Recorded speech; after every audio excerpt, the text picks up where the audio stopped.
mjadala tulio nao sasa katika jamhuri yetu ya Kenya kuhusu uongozi ni kwa sababu wale wengine viongozi ndugu zetu wale ambao wako kwa serikali hawajakuwa jumvi, wamekuwa shida.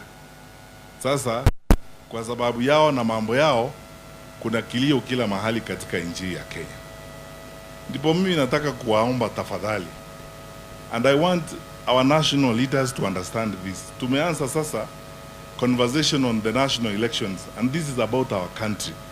Mtu asione kwamba eti tunaongea kwa sababu ya chuki ama mambo mengine. Mambo mengine yako wazi na tutazungumza wazi hadharani, kila mtu akiona haya maneno. Kwa sababu wewe jiulize, kwa nini tunasema tubadilishe serikali?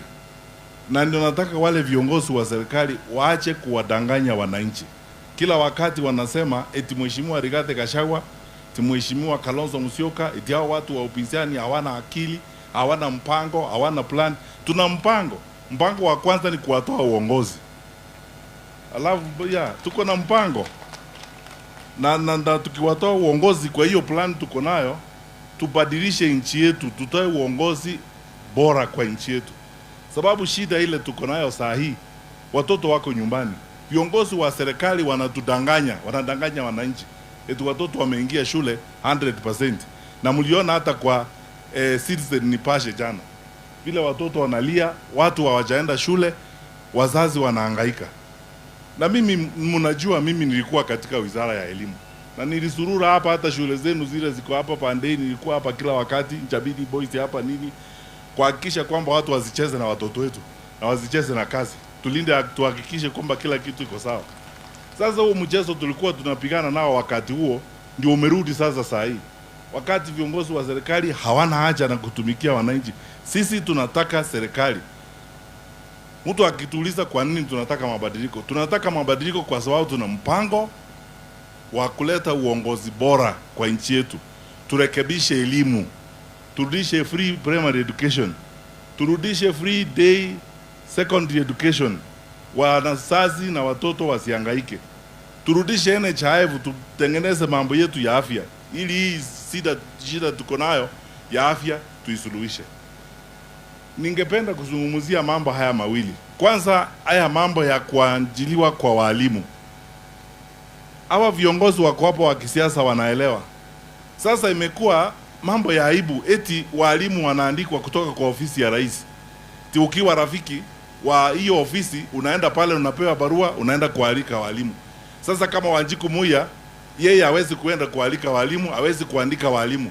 Yeye anaonekana kama ni adui ama mkunji. Kwa sababu kama mtu mmoja ndiye anaandika walimu, mtu mmoja, mabarua zinapelekwa kwa ofisi moja ili waandike walimu namna hiyo. Wa Kenya mnataka nchi yetu iendeshwe namna hiyo? Hapana.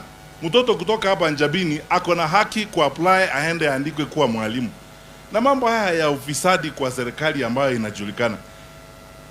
Tunaelewa, tunataka viongozi wetu wa kitaifa wajue hivi. Haya sio maneno tunafanya kwa sababu ya sarakasi. We are not engaged in public entertainment. Tunaelewa serikali and we understand what is happening. Walimu, teacher unions leo, vile mmesikia hapa Mheshimiwa Muturi amesema, wamesema wanataka withdraw 400,000 teachers kutoka kwa hiyo maneno ya SHA. Ukiangalia budget line, insurance cover ya walimu ni 17 billion. Na vile ilifanywa, wale ambao walipewa hiyo kandarasi kufanya ni makampuni ya wakubwa wawili kwa serikali hii wa kitaifa. Sasa walimu hawana insurance, hawana cover, wanahangaika, hawasaidiki.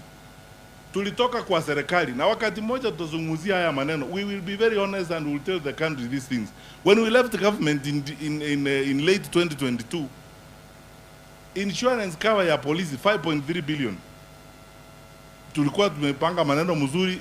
In 2 weeks or 3 weeks, the tender they had been given to some insurance company. Mwende muangalie ni ya nani wakubwa. Sasa polisi wetu wanahangaika ukule nje eti outcover ya polisi ni 3,500. Nani atatibiwa na 3,500 outpatient?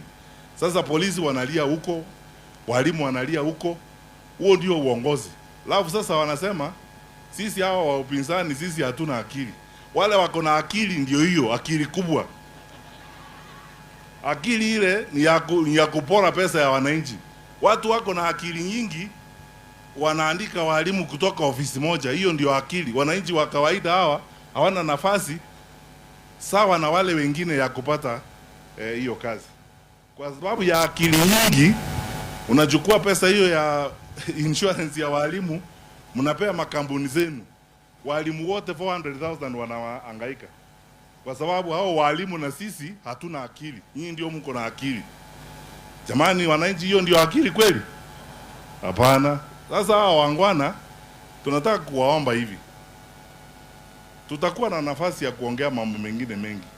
Lakini wananchi na waomba, sisi zote Kenya tunateseka. Shida mlio nayo hapa Nyandarua ndio shida mtu wa Nyamira anasumbuka nayo. Ndio shida mtu wa Siaya anafikiria, ndio shida ya mtu wa Embu. Tafadhali tuungane. Hata mkiwa hapa Mlima Kenya, ni vizuri vile mnaongea. Huu ni wakati wa kuungana kama Wakenya. Tufikirie maneno ya Wakenya. Sisi, mimi vile Mheshimiwa Muturi amesema, mimi nataka kusema hivi. Tuko tayari kutembea pamoja. Tuko tayari kushirikiana na hawa viongozi.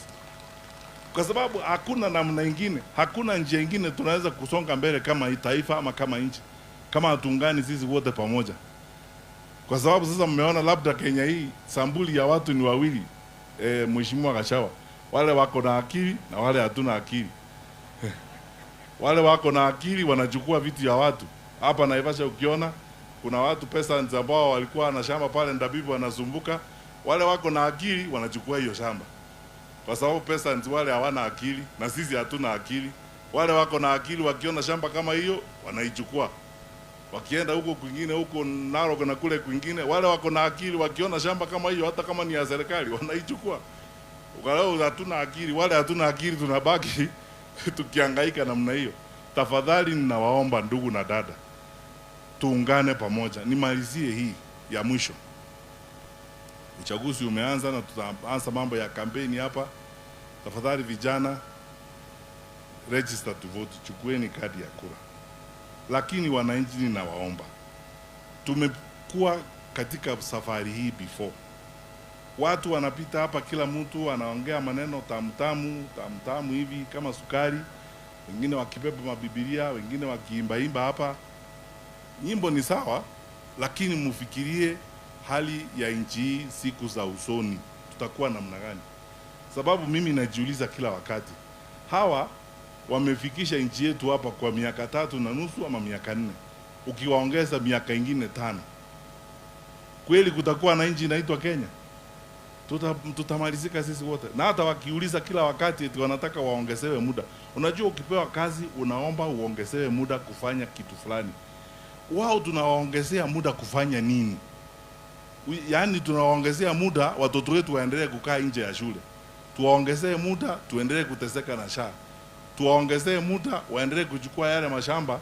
Wale hatuna akili hatuwezi chukua, wale ambao wanachukua wale wako na akili. Tafadhali hiyo maneno ya kuambiwa tuongezee, waulize tuwaongezee muda kwa nini? Where do you want more time? Ufanye nini? Sababu sasa hakuna kitu unafanya saa hii, tukuongezee muda ufanye nini? Ili tuendelee kuteseka, tuendelee kusumbuka. Wananchi tukae pamoja. Sisi ni wamoja. Hapa Nyandarua kwanza vile Mheshimiwa Justin amesema, hata mimi niko na marafiki wengi hapa, viongozi wengine huko wa Jubilee, sisi zote ni boma moja. Hata kuna kanisa hapa ya Seventh Day Adventist, nitakuja hapa hivi karibuni. Mheshimiwa Ametu, siku hiyo twende na wewe SDA nikupeleka SDA pia. Au umenileta leo kwa kanisa yako. Tutembeleane, tuwe pamoja, tusidi kutengeneza urafiki, tujengane, tuhakikishe kwamba nchi yetu inakaa pamoja na tunafaulu tukiwa pamoja. Mungu na awabariki na asante kwa mapenzi yenu.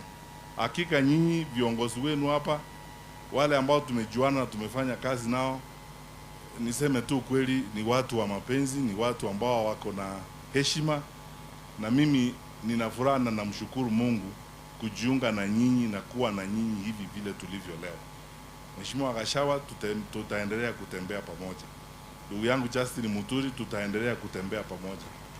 My sisters hawa mko hapa, Mheshimiwa Cecily Kariuki, Mheshimiwa mjumbe wa hapa, tutatembea pamoja ili tukae pamoja, tuhakikishe kwamba nchi yetu tunaifikisha mbele hapo mahali tunaenda. Mungu na wabariki.